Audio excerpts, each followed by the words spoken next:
നമസ്കാരം. Raf talk ഫുട്ബോളിലേക്ക് അവർക്കും സ്വാഗതം. റയൽ മാഡ്രിഡിൻ്റെ ആരാധകർ ടാർഗറ്റ് ചെയ്ത് കൂവിയ ഒരാളാണ് വിനി ജൂനിയർ. എന്തിനാണ് കൂവിയെന്ന് അവർക്കേ അറിയൂ. കാരണം ബാഴ്സലോണയോട് കൊപ്പ സൂപ്പർ കൊപ്പ ഡി എസ്പാനയുടെ ഫൈനലിൽ റയൽ തോക്കുമ്പോൾ അതിൽ കിടിലൻ കളി കളിച്ച ഒരാൾ വിനിയായിരുന്നു. എന്നിട്ടും കൂവിയത് വിനിയെ. പിന്നെ കൊപ്പ ഡെൽ റേയുടെ കളിയിൽ വിനി പോയി കളിച്ചു. മറ്റു പലരും യാത്രാക്ഷീണവും മറ്റുമൊക്കെ പറഞ്ഞുകൊണ്ട് കളിച്ചില്ല. വിനി പക്ഷേ ജിദ്ദയിൽ നിന്ന് തിരിച്ചെത്തി നേരെ പോയി കളിച്ചു. ആ കളി പൊട്ടിയതിൻ്റെ കുറ്റവും വിനിയുടെ തലയും. ഷാബിയെ പുറത്താക്കിയതിനും കുറ്റം വിനിക്ക്. ഇതൊക്കെ കൂടി ചാർത്തിക്കൊണ്ടാണ് അയാളെ ബെർണാബോയിലിട്ട് കൂവി വിളിച്ചത്. ശരിയല്ല, വിനിയെ മാത്രം കൂവുന്നത് ശരിയല്ല എന്ന് എംബാപ്പെ പലവട്ടം പറഞ്ഞു. എന്നിട്ട് ഇന്നലെ കുറേ ആൾക്കാർ കൈയടിച്ചു. എന്നാൽ അപ്പോഴും ഇന്നലെയും കുറേ റയൽ മാഡ്രിഡ് ഫാൻസ് വിനിയെ കൂവിയിട്ടുണ്ട്. അപ്പോൾ ഈ ഘട്ടത്തിൽ വിനി ജൂനിയർ ചില കാര്യങ്ങൾ പറയുകയാണ്. മിന്നും പ്രകടനം നടത്തിയതിന് ശേഷം അദ്ദേഹം പറഞ്ഞു, എൻ്റെ ടീംമേറ്റ്സ് എനിക്ക് ഒരുപാട് ശക്തി, ഒരു സപ്പോർട്ട് ഈ ദിവസങ്ങളിൽ എനിക്ക് തന്നിട്ടുണ്ട്. ഞാനും മനുഷ്യനാണ്.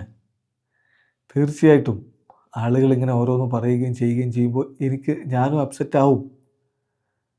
പക്ഷേ ഓരോ 2-3 ദിവസത്തിനിടക്കും വീണ്ടും നമുക്ക് കളിക്കാനും സ്വയം തെളിയിക്കാനുമുള്ള അവസരങ്ങൾ ലഭിക്കുന്നു എന്നുള്ളതാണ് ആശ്വാസകരമായിട്ടുള്ള കാര്യം. എനിക്കിവിടെ റയൽ മാഡ്രിഡിൽ നീണ്ട കാലത്തേക്ക് തുടരണം എന്നാണ് ആഗ്രഹം. പിന്നെ വിമർശനങ്ങൾ അത് അവിടെ നടക്കട്ടെ. എനിക്കറിയാം എൻ്റെ പൊട്ടൻഷ്യൽ എന്താണെന്ന്, എന്നെക്കൊണ്ട് എന്ത് അച്ചീവ് ചെയ്യാൻ പറ്റും എന്നെനിക്ക് നല്ല ധാരണയുണ്ട്. എൻ്റെ സ്വന്തം ആരാധകർ എൻ്റെ വീടായിട്ട് ഞാൻ കാണുന്ന സ്റ്റേഡിയത്തിൽ എന്നെ ആളുകൾ കൂവുന്നത് ഞാൻ എന്തായാലും ഇഷ്ടപ്പെടുന്നില്ല. എൻ്റെ വീട്ടിൽ ഞാൻ എപ്പോഴും കംഫർട്ടബിൾ ആയിരിക്കണമല്ലോ. അവർക്ക് ശരിയാണ്, അവരുടേതായിട്ടുള്ള അവകാശം ഉണ്ടാവും കൂവാൻ. പക്ഷേ എനിക്കത് മനസ്സിലായിട്ടില്ല എന്തിനാണ് എന്നെ കൂവുന്നത് എന്ന്. പക്ഷേ ഞാനിവിടെ ഇവോൾവ് ചെയ്തുകൊണ്ടേയിരിക്കുകയാണ്. തീർച്ചയായിട്ടും ആ കൂവൽ എന്നെ വല്ലാതെ ദുഃഖിപ്പിച്ചിട്ടുണ്ട്. സ്വന്തം വീട്ടിൽ കൂവപ്പെടാൻ ആരും ഇഷ്ടപ്പെടില്ലല്ലോ. ഇപ്പോൾ കഴിഞ്ഞ കുറച്ച് മത്സരങ്ങളിൽ ഒരിക്കലും കംഫർട്ടബിളായിട്ട് എനിക്ക് ഫീൽ ചെയ്തിട്ടില്ല. കളിക്കളത്തിൽ എന്തെങ്കിലും മിസ്റ്റേക്ക് ഞാൻ വരുത്തിയാൽ അപ്പോൾ അവർ കൂവും. ശരി, അവർക്ക് അവരുടെ റൈറ്റ് ഉണ്ട്. അവർ വളരെ എക്സ്പെൻസീവായിട്ടുള്ള ടിക്കറ്റ് എടുത്താണ് കളി കാണാൻ വരുന്നത്, ഒക്കെ ഞാൻ സമ്മതിക്കുന്നു. ഇനി എൻ്റെ ക്ലബ്ബിലെ റിന്യൂവലിനെ കുറിച്ചാണ് ചോദിക്കുന്നതെങ്കിൽ ഇനിയും എനിക്ക് ക്ലബ്ബുമായിട്ട് 1 വർഷം കൂടി കരാറ് ബാക്കിയുണ്ട്. ഞങ്ങൾ വളരെ റിലാക്സ്ഡാണ്. പ്രസിഡൻറ്റിൽ നല്ല വിശ്വാസമുണ്ട്. ഞാൻ പ്രസിഡൻറ്റിനെ വിശ്വസിക്കുന്ന പോലെ തന്നെ പ്രസിഡൻറ്റ് എന്നെയും വിശ്വസിക്കുന്നു. ഞങ്ങൾ തമ്മിൽ നല്ല റിലേഷൻഷിപ്പാണ്. സോ റൈറ്റ് ടൈമിൽ ഞങ്ങൾ കാര്യങ്ങളെല്ലാം സോർട്ട് ഔട്ട് ചെയ്യും. ഇവിടെ ഇപ്പോൾ ഒരു ഹറിയുടെ കാര്യമില്ല. പിന്നെ എല്ലായ്പ്പോഴും ടീമിന് വേണ്ടി എല്ലാം കൊടുക്കാൻ തയ്യാറായിട്ടാണ് ഞാൻ കളിക്കളത്തിലേക്ക് ഇറങ്ങുന്നത്. പറ്റാവുന്ന കാര്യങ്ങളൊക്കെ ഞാൻ ചെയ്യാറുമുണ്ട്. ഇപ്പോൾ ബാക്കിയുള്ള താരങ്ങൾ ഗോളടിക്കാൻ ഡ്രൗട്ട് അനുഭവപ്പെടുമ്പോൾ ഞാൻ അവർക്ക് അസിസ്റ്റ് കൊടുക്കാൻ വേണ്ടി ശ്രമിക്കാറുണ്ട്. ഞാൻ ഡിഫെൻഡ് ചെയ്യാൻ വേണ്ടി ശ്രമിക്കാറുണ്ട്. എന്ന് പറഞ്ഞാൽ ഓഫ് കോഴ്സ് ഞാൻ ടീമിലെ ഏറ്റവും ബെസ്റ്റ് ഡിഫൻഡറൊന്നുമല്ല, മറ്റു പ്ലെയേഴ്സിന് ഡിഫെൻഡ് ചെയ്യാൻ. എന്നാൽ പോലും എൻ്റേതായിട്ടുള്ള എഫേർട്ട് ഇട്ട് ഞാൻ ഡിഫെൻഡ് ചെയ്യാൻ വേണ്ടി ശ്രമിക്കാറുണ്ട്. പക്ഷേ മാധ്യമങ്ങൾ എന്താ പറയുന്നത്? അവർക്ക് വേണ്ടത് പറയട്ടെന്നേ.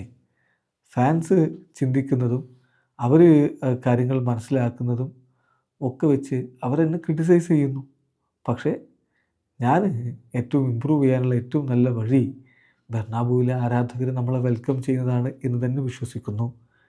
ഫാൻസ് ലോകത്തിലെ ഏറ്റവും മികച്ച ഫാൻസാണ് റയലിൻ്റെ ഫാൻസ്. അതുകൊണ്ട് തന്നെ ഞാൻ എല്ലായ്പ്പോഴും പറയാറുള്ള പോലെ അവരാണ് എന്നിൽ നിന്ന് കൂടുതൽ പുറത്തെടുക്കാൻ വേണ്ടി ശ്രമിച്ചിട്ടുള്ളത്. സോ അവരെപ്പോഴും ബെസ്റ്റ് ഡിമാൻഡ് ചെയ്യുന്നവരുമാണ്. അതുകൊണ്ട് തന്നെ ഞാൻ ടീമിന് വേണ്ടി എല്ലാം സമർപ്പിച്ച് കളിക്കാനുള്ള ശ്രമങ്ങൾ തുടരുക തന്നെ ചെയ്യും എന്ന് വിനി പറയുന്നു. ഇന്നലത്തെ കളിക്ക് ശേഷം വിശദമായിട്ട് അദ്ദേഹം മാധ്യമങ്ങളോട് സംസാരിച്ചാണിത്. അതിൽ കുറേ കാര്യങ്ങളുണ്ട്. ആരാധകർ അദ്ദേഹത്തെ കൂവുന്നതിൽ അദ്ദേഹത്തിന് വിഷമമുണ്ട്. എന്തിനു വേണ്ടിയിട്ടാണ് താൻ മാത്രം ഇങ്ങനെ ടാർഗറ്റ് ചെയ്യപ്പെട്ട് കൂവുന്നത് എന്ന് അദ്ദേഹത്തിന് മനസ്സിലായിട്ടില്ല. മറ്റൊരു പ്രധാനപ്പെട്ട കാര്യം, അദ്ദേഹം എല്ലായ്പ്പോഴും ടീമിന് വേണ്ടി സർവ്വം സമർപ്പിച്ച് കളിക്കാൻ ആഗ്രഹിക്കുന്നുണ്ട്. പിന്നെ റയൽ വിട്ട് പോകാൻ ഇപ്പോൾ ഒരു ഇൻറ്റൻഷനും ഇല്ല. ലോങ് ടൈമിലേക്ക് റയലിൽ തുടരാനാണ് ആഗ്രഹിക്കുന്നത് എന്ന് തന്നെ വിനി അർത്ഥശങ്കയ്ക്കിടയില്ലാത്ത വിധം പറയുന്നു. വീഡിയോ അവസാനിക്കുന്ന ഫുട്ബോൾ ലോകത്തെ കൂടുതൽ വിശേഷങ്ങളുമായി റാഫ് ടോക്സ് വീണ്ടും എത്താം.